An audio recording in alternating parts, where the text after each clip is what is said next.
Un casque qui s'enlève bien, un masque qui s'enlève bien, ça va bien. Donc, merci pour les chants. À ce temps, je vais essayer de rester calme et ne pas sortir mon message dans les 5 prochaines minutes comme je l'ai fait la dernière fois. Pas si tant vite, mais quand même.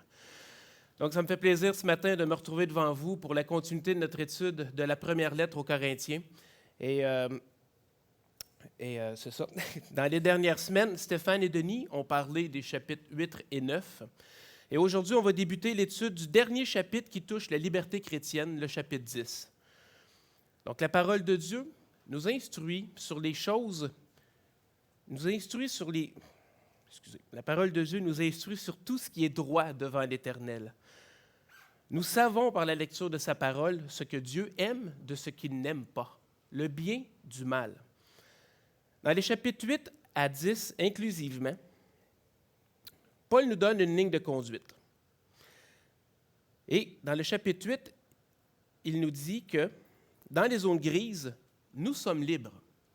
Donc, c'est-à-dire que tous les sujets qui ne sont pas clairement traités dans la parole de Dieu, c'est les zones grises, c'est ce qu'on appelle les zones grises, et dans ces zones-là, nous sommes libres.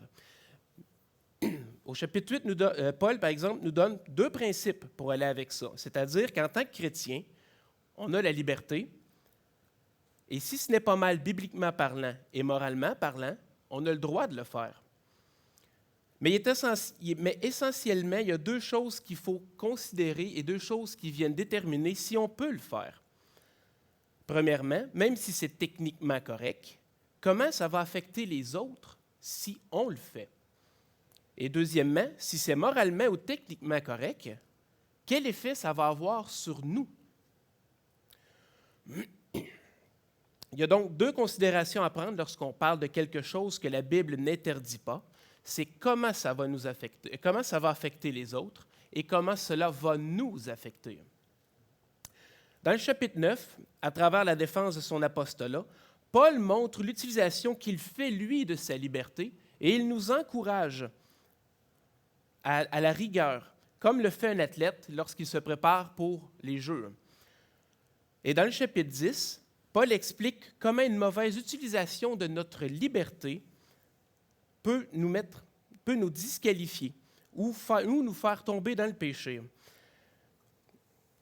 Vous savez, chaque personne est différente et chaque personne vit sa liberté de manière différente. Lorsque selon la maturité de chacun, certains vont dire « Ah non, ça, on ne peut pas faire ça ». Tandis que d'autres vont dire « Mais la Bible n'en parle pas, elle ne l'interdit pas nécessairement, fait que moi, ça ne me dérange pas de le faire ». Et ce que Paul nous explique au chapitre 10, c'est comment est-ce que ça nous affecte, nous. Pensez-vous vraiment que vous pouvez rester ferme et vivre votre liberté sans aller trop loin? Pouvez-vous? Êtes-vous si confiant en vos capacités de rester fidèle à la parole de Dieu et sans faire de péché et sans faire pécher les autres et sans pécher vous-même? Pouvez-vous vivre sur le bord de la limite de la liberté sans être désapprouvé? Au verset 27 du chapitre 9, Paul nous dit « Mais je traite durement mon corps et je le tiens assujetti de peur d'être moi-même désapprouvé après avoir péché aux autres. » Paul ne dit pas de peur de pécher, mais dans la peur de faire pécher les autres par une mauvaise utilisation de sa liberté, il traite son corps durement et il se prive volontairement pour ne pas être désapprouvé ou disqualifié pour le service. Que disent les autres de votre liberté? Si on vous voit faire telle ou telle chose, et puis qu'ensuite, un dimanche matin, vous exhortez les frères et les sœurs à la droiture, est-ce que votre enseignement ou votre exhortation va être reçu de tous? Ou est-ce que certains vont dire, c'est pas lui qui faisait telle chose, puis là maintenant, il nous dit comment être? C'est ce que Paul veut essayer de communiquer ici au chapitre 10, comment est-ce qu'on vit notre liberté? On ne peut pas jouir nécessairement de l'entièreté de notre liberté sans être désapprouvé par les autres ou sans se disqualifier nous-mêmes pour le service en tombant dans le péché ou en faisant tomber les autres dans le péché. Et même si la parole de Dieu ne désapprouve pas ce que vous faites, la plupart du temps, on utilise notre liberté jusqu'à ses limites. À un certain point, ce que nous faisons finit par rentrer dans une catégorie que la parole de Dieu désapprouve. Notre chair veut toujours plus.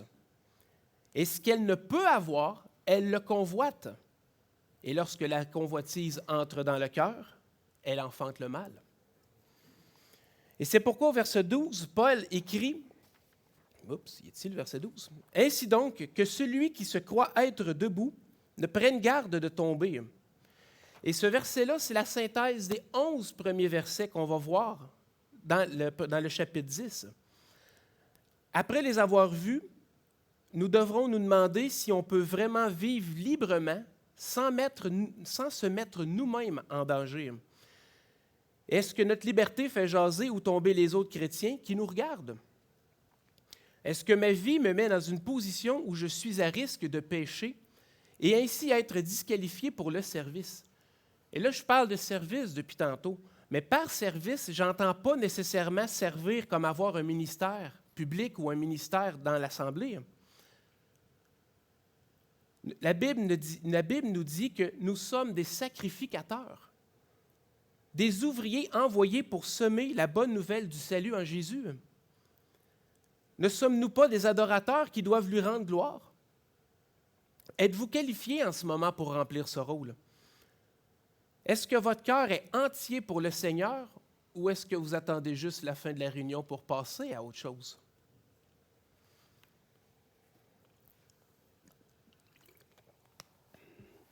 Donc, pourquoi est-ce que j'ai intitulé le message « L'excès de confiance » ? Parce que c'est ce qu'on fait lorsqu'on vit notre liberté à son plein et qu'on se croit capable et sans souci, quand au contraire, on est peut-être bien en train de jouer avec le feu. Et avant de débuter notre texte dans 1 Corinthiens, j'aimerais qu'on regarde quelques exemples d'excès de confiance. La parole de Dieu est riche en exemples sur lesquels on peut compter pour nous instruire et nous prévenir des dangers de l'excès de confiance. Proverbe 16, 18 nous dit « L'arrogance précède la ruine et l'orgueil précède la chute ». Un des bons exemples qu'on trouve dans la parole de Dieu pour l'excès de confiance se trouve dans le livre d'Esther. Et je vous invite à tourner dans le livre d'Esther. C'est juste avant le livre de Job.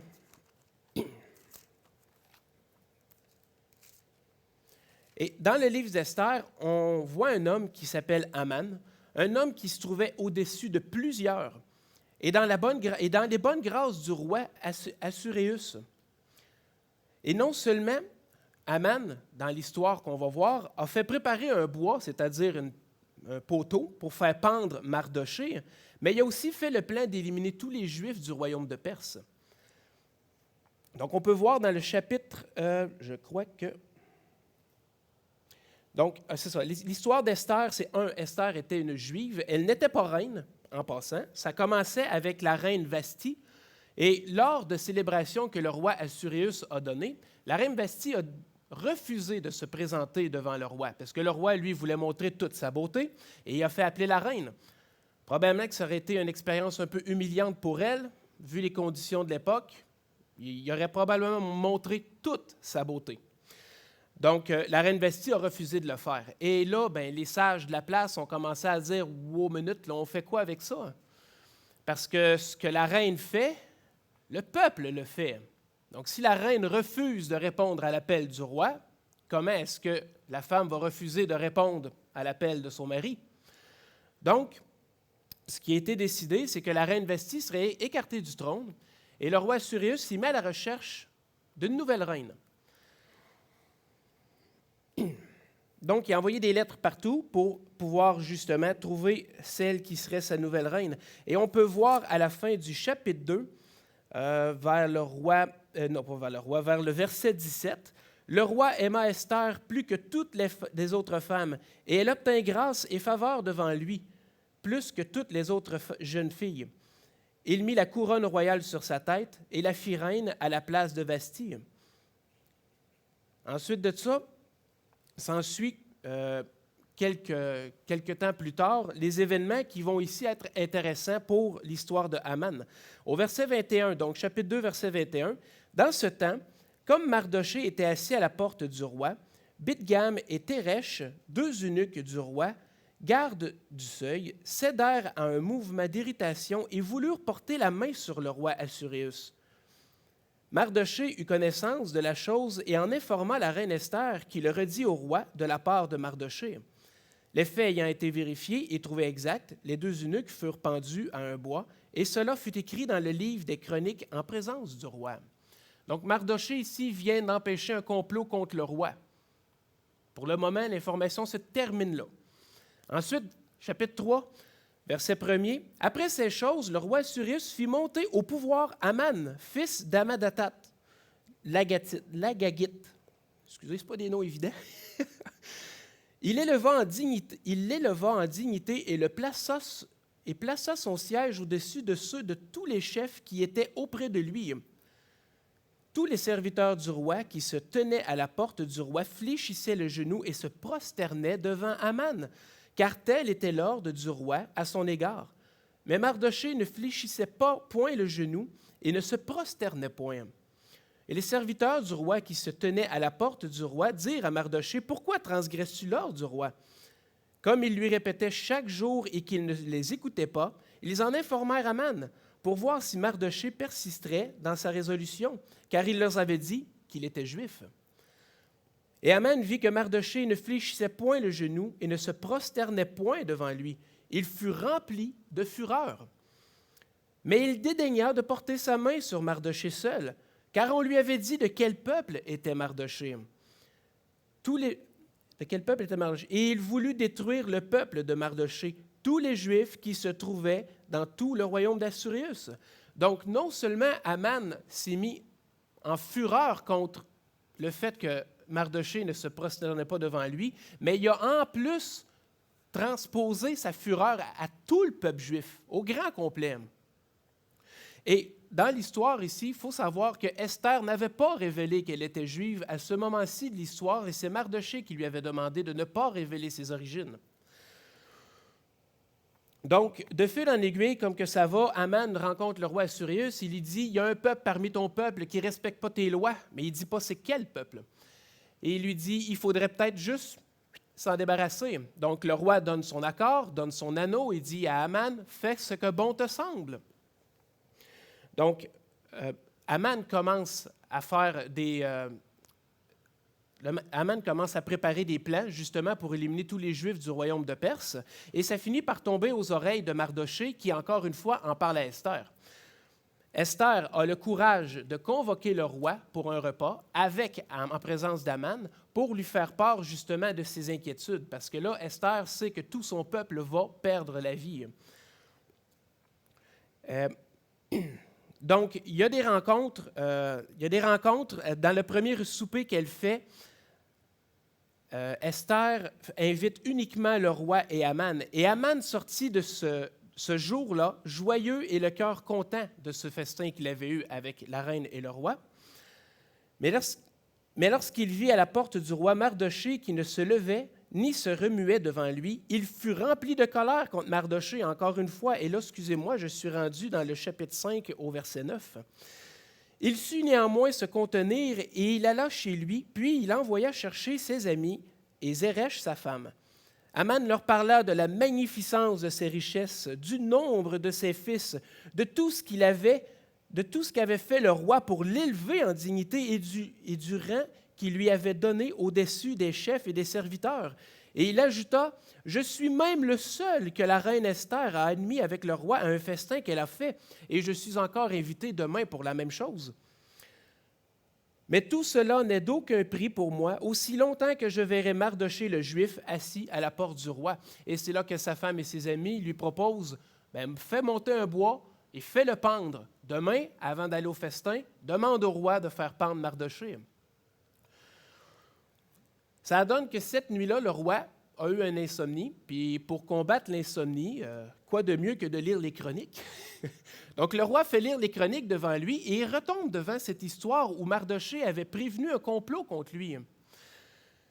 Et le roi il demande à ses serviteurs, il dit, « OK, on a-tu fait quelque chose pour honorer Mardochée à ce moment-là? » Et les serviteurs ont dit, « Non, on n'a rien fait. » Le roi, il se dit, il faudrait peut-être bien au moins rendre un peu l'appareil à Mardochée. Et à ce moment-là, Aman se pointe dans la cour, lui, pour obtenir la tête de Mardochée. Mais à l'instant où Aman rentre, au verset 7, au verset 6, Aman entra et le roi lui dit, « Que faut-il faire pour un homme que le roi veut honorer? » Aman se dit en lui-même, « Quel autre que moi que le roi veut honorer? » Donc Aman répondit au roi, « Pour un homme que le roi veut honorer, il faut prendre le vêtement royal dont le roi se couvre et le cheval dont le roi monte, et sur la tête duquel on pose une couronne royale, remettre les vêtements et le cheval et l'un des principaux chefs du roi, puis revêtir l'homme que le roi veut honorer, le promener à cheval à travers toute la place de la ville et crier devant lui, « C'est ainsi que l'on fait à l'homme que le roi veut honorer. » Et le roi dit à Aman, « Prends tout de suite le vêtement et le cheval, comme tu l'as dit, et fais ainsi pour Mardochée. » Le Juif qui est assis à la porte du roi ne néglige rien de tout ce que tu as mentionné. Et Aman s'en va faire exactement tout ce qu'il a mentionné. Mais ce n'était pas encore assez pour Aman. Il voulait encore plus détruire Mardochée. Et pour raccourcir le reste de l'histoire, au final, Aman finit pendu sur le propre bois qu'il a fait préparer pour pendre Mardochée. Un excès de confiance totale. Aman se sentait libre de faire comme bon lui semblait envers un peuple entier. Il croyait qu'il avait le pouvoir. Il se croyait en position de prendre des décisions pareilles. On peut aussi aller voir dans Ésaïe, au chapitre 36, où on a un autre exemple d'un homme qui, trop en confiance, j'aurais dû mettre des marqueurs, trop en confiance, a perdu la vie, lui aussi, par excès de confiance. 36, on va y arriver, voilà. Donc, c'est durant le règne du roi Ézéchias, le roi Sanchérib, roi d'Assyrie, monte contre les villes fortes de Juda et s'en empare. Et le roi d'Assyrie envoya de Lakhis à Jérusalem vers le roi Ézéchias Rabshakeh avec une puissante armée. Rabshakeh s'arrêta à l'aqueduc de l'étang supérieur sur le chemin du champ du Foulon. Alors Éliakim, fils de Hilkija, chef de la maison du roi, se rendit auprès de lui avec Shebna, le secrétaire, et Joach, fils d'Azaph, l'archiviste. Rabshakeh lui dit, « Dites à Ézéchiel, ainsi parle le grand roi, le roi d'Assyrie. Quelle est cette confiance sur laquelle tu t'appuies? Je te le dis, ce ne sont que des paroles en l'air. Il faut pour la guerre de la prudence et de la force. En qui, donc, as-tu placé ta confiance pour t'être révolté contre moi? »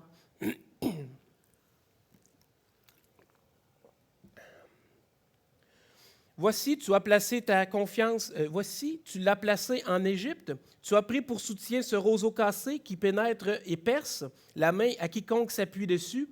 Tel est Pharaon, roi d'Égypte, pour ceux qui se confient en lui. Peut-être me diras-tu, c'est en l'Éternel notre Dieu que nous confions. Mais n'est-ce pas de lui dont Ézéchias a fait disparaître les hauts lieux et les autels en disant à Juda et à Jérusalem, vous vous prosternerez devant cet autel? Et là, il continue, et tout ça pour finir à dire au verset 12, c'est-tu verset 12? Non, excusez. OK, verset 14. « Ainsi parle le roi, qu'Ézéchias ne vous abuse point, car il ne pourra vous délivrer. Qu'Ézéchias ne vous amène point à vous confier en l'Éternel en disant, « L'Éternel nous délivrera, cette ville ne sera pas livrée entre les mains du roi d'Assyrie. » Et vous savez, Ézéchias n'était vraiment pas en position non plus de demander l'aide et le secours de l'Éternel, mais c'est ce qu'il fait, il se repent et il demande l'aide de l'Éternel, et l'Éternel le secourt. On peut voir au verset 37, verset 10, non, c'est pas là. Ça, c'est encore qu'on reprend les paroles du roi où on lui dit « Quel Dieu va te libérer? » Donc, Sanchérib apprend que Ézéchias s'est mis en marche. Je l'ai dit, verset 10, et que quel Dieu, excusez-moi.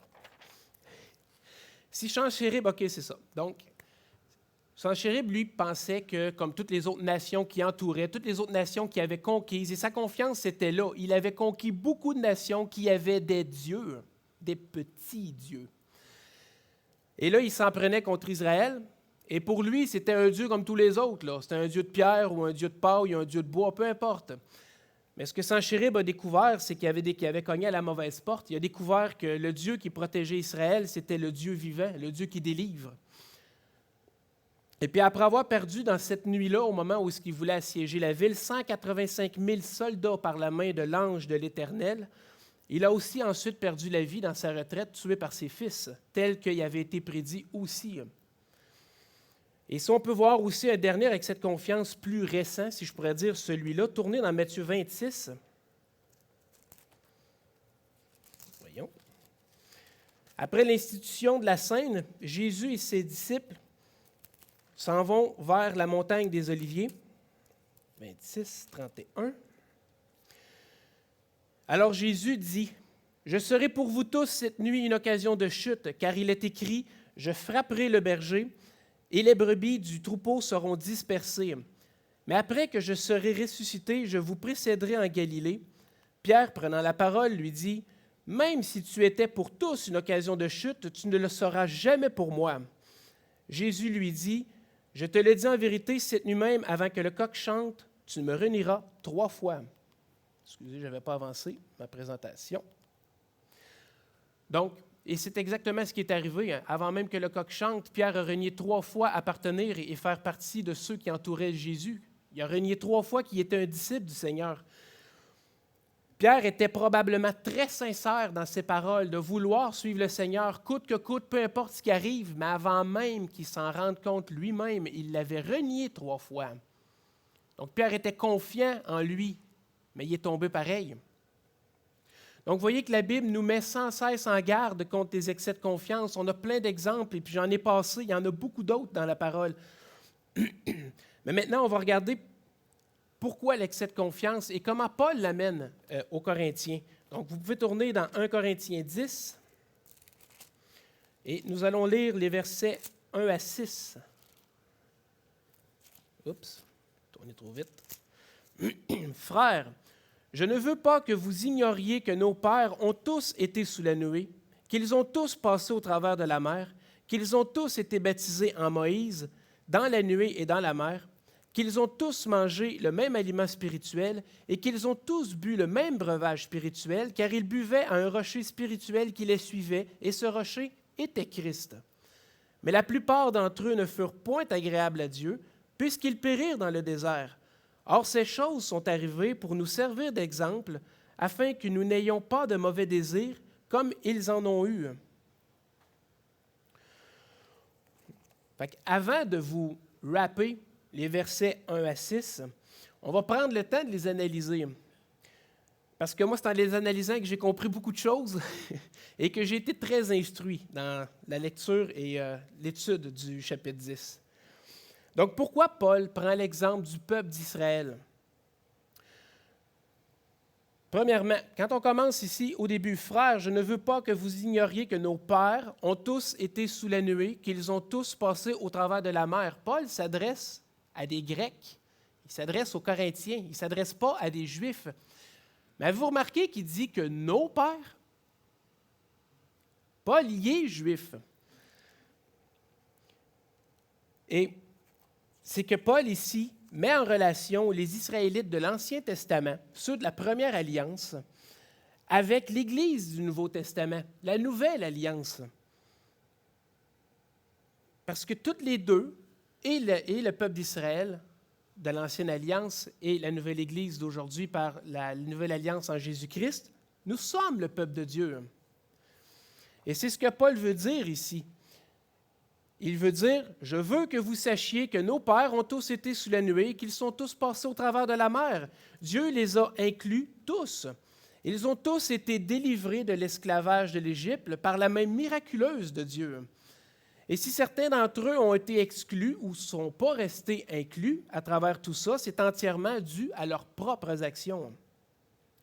Dieu était présent dans la nuée qui est aussi appelée colonne de nuée, excusez-moi, dans Exode 13, les versets 20 et 22. Et tous les Israélites étaient sous cet abri divin lorsqu'ils sont arrivés à la mer Rouge, et tous passèrent également par la mer Rouge et achevèrent leur délivrance de Pharaon. Et ces événements d'Exode sont très importants pour les Juifs, parce que c'est lorsque les Juifs disent qu'ils sont le peuple de Dieu, c'est en référence à cette sortie d'Égypte-là qu'ils font toujours référence. Ce moment où ils ont été séparés du monde pour être mis à part par Dieu. Maintenant, si on continue, au verset 2, qu'ils ont tous été baptisés en Moïse dans la nuée et dans la mer. Vous savez, l'expérience d'être guidé par la nuée puis de passer par la mer Rouge a eu pour effet d'unir le peuple à Moïse. D'une telle manière que, Paul le dit, ils ont été baptisés en Moïse. Ça peut être un peu dérangeant pour nous aujourd'hui qui sommes baptisés en Jésus-Christ d'entendre ce terme-là. Mais tout comme le baptême a pour effet de nous placer, nous, sous la tutelle et la direction de Christ, la participation aux grands événements de l'Exode a placé les Israélites sous la direction de Moïse. Ils étaient unis à lui, mais pas unis de manière aussi étroite que notre union que nous avons avec Christ. Tous les Israélites ont partagé cette expérience de baptême commun. On doit le comprendre dans le même sens que nous le lisons dans Exode 14 au verset 31. Israël vit la main puissante que l'Éternel avait dirigée contre les Égyptiens. Et le peuple craignit l'Éternel, et il crut en l'Éternel et en Moïse, son serviteur. C'est la manière de comprendre qu'ils ont été baptisés en Moïse. Donc, l'emphase est sur... L'emphase, elle est sur le tous. Vous allez remarquer, le tous revient tout le temps. Tout le peuple, tous ceux qui sont sortis d'Égypte, juifs et non-juifs, parce que c'est sûr qu'à travers cette sortie-là des esclaves d'Égypte, il devait y avoir d'autres nations qui en ont profité aussi pour s'en aller. Ils ont tous reconnu le leadership de Moïse et c'est par lui que l'Éternel accomplissait tous les miracles. Et ce sont ces événements forts et miraculeux qui ont uni le peuple à Moïse. Il ne faut pas confondre, comme que je disais tantôt, avec le baptême que nous avons depuis Jésus. On ne peut pas parler d'un baptême par immersion ou par aspersion, parce que c'est bien dit dans Exode 14, au verset 22, « Les enfants d'Israël entrèrent au milieu de la mer à sec, et les eaux formaient une muraille à la droite et à la gauche. » Personne n'a été mouillé, là. On peut parler, par exemple, d'un type de baptême, c'est-à-dire une image du baptême. Ils sont passés au travers des eaux, étant ainsi séparés de leur ancienne vie et suivant l'Éternel vers la terre promise. Ils sont sortis du monde parmi lequel ils vivaient pour suivre l'Éternel, tout comme notre baptême aujourd'hui signifie que publiquement, nous sommes morts en Christ et que notre ancienne vie est ensevelie et que nous naissons de nouveau pour suivre Jésus vers la vie éternelle. Donc, la pensée de Paul, lorsqu'il parle d'être baptisé en Moïse, est une question d'identification. Le peuple d'Israël a été choisi, au même titre que l'Église, à être mis à part, à préserver les paroles de Dieu et à préparer les générations à venir pour le Messie ou pour son retour, dans notre cas. Donc, si on continue, on va aller avec le verset 3. Qu'ils ont tous mangé le même aliment spirituel. Alors cet aliment spirituel, évidemment, fait référence à la manne qui avait été miraculeusement fournie à Israël lors de son voyage et de ses errances dans le désert. L'expression aliment spirituel ne signifie pas que c'était quelque chose d'immatériel ou que c'était quelque chose d'invisible ou de pas vrai, mais c'est plus la façon que Paul utilise pour dire, pour exprimer, pour mettre l'attention sur l'origine céleste de la nourriture. C'est Dieu qui a pourvu à cette nourriture. Et c'est pour ça qu'il dit un aliment spirituel. Et dans le verset 4, « Et qu'ils ont bu le même breuvage spirituel, car ils buvaient à un rocher spirituel qui les suivait, et ce rocher était Christ. » Ici, Paul donne plus de détails au niveau du breuvage spirituel. La raison étant qu'il y avait une légende juive un peu fantaisiste qui avait été développée au travers du temps, et Paul appelle au déni de cette légende-là et à la correction de l'information. Aucun rocher naturel et ordinaire peut fournir de l'eau potable à qui que ce soit dans le désert ou ailleurs. Et c'est pour cette raison que Paul dit, ils buvaient à un rocher spirituel qui les accompagnait. La légende juive que j'ai mentionnée raconte qu'après le premier miracle d'eau enregistré dans Exode 17, le rocher que Moïse a frappé, le rocher que Moïse a frappé s'est mis à rouler sur les traces des Israélites jusqu'à ce qu'ils disparaissent dans la mer de Génézareth au moment de la mort de Moïse. Donc, et puis que ça aurait été de ce rocher-là qui les suivait, qui les aurait fournis en eau. Oui, dit Paul, une partie de la légende est vraie. Un rocher a accompagné Israël à travers leurs errances dans le désert, un rocher dont ils continuaient à boire en tout temps. Mais ce n'est pas le rocher roulant de la légende. Il s'agissait d'une masse de roche bien plus grande et bien plus haute, de nature entièrement spirituelle. Et le rocher était Christ. C'est intéressant de voir que Paul met la présence de Christ dans l'Ancien Testament. Ça prouve la préexistence de Christ avant sa venue. Donc, le fait que tous ont eu la même nourriture et ont eu le même breuvage signifie qu'il n'y avait aucune différence entre eux. De sorte que, dans leur destin, ils étaient tous égaux dans ce qui les est arrivé. Ils ont tous mangé, ils ont tous bu, ils ont eu droit tous aux mêmes privilèges. Ils ont tous eu les mêmes privilèges d'être libérés d'Égypte par la main puissante de Dieu. Mais la plupart d'entre eux ne furent point agréables puisqu'ils périrent dans le désert. Et ici, la plupart d'entre eux est un euphémisme absolument magistral. De toute l'armée d'Israël, uniquement 2 personnes sont rentrées dans la terre promise, Caleb et Josué. Les autres, ils ont tous péri au désert. Paul décrit le désert comme étant parsemé de cadavres, une trace qui suivait Israël partout. Et ce n'est pas simplement d'une mort naturelle, c'est une sentence que Dieu a eue contre les rebelles, contre ceux qui ont fait une mauvaise utilisation de leur liberté si miraculeusement acquise. Laissez-moi clarifier, par exemple, un point ici, à ce moment-ci. Ceux qui sont morts dans le désert ne sont pas automatiquement en enfer. Ce que je veux dire, c'est que la sortie d'Égypte et la traversée de la mer Rouge pour la terre promise, ce n'est pas une image de l'homme qui donne sa vie à Jésus. Ce n'est pas une image du croyant et de son attente d'entrer dans la présence de Dieu. Moïse n'est pas entré en terre promise. Et parmi ceux qui sont morts au désert, plusieurs d'entre eux devaient croire justement en Dieu, de manière juste en Dieu. Et s'étaient aussi probablement repentis de leurs erreurs, de leurs péchés. Mais ils n'ont pas eu le droit à la bénédiction ultime que Dieu avait pour eux. Dieu les a secourus, il les a nourris, il a pourvu en toutes choses, mais la mauvaise utilisation de leur liberté les a disqualifiés de la bénédiction finale. Et Paul dit au verset 6, « Or, ces choses sont arrivées pour nous servir d'exemple, afin que nous n'ayons pas de mauvais désirs, comme ils en ont eu. » Israël est miraculeusement libéré de l'esclavage, il est mis à part par Dieu et devient un peuple distinct.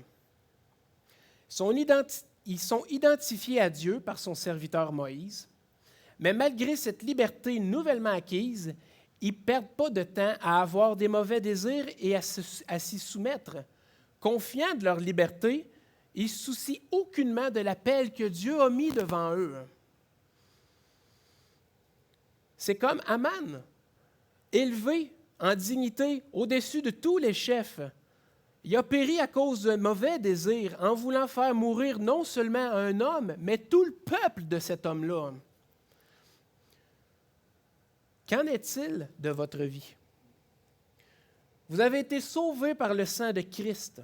Vous connaissez le Sauveur. Et il vous a béni de toutes sortes de bénédictions.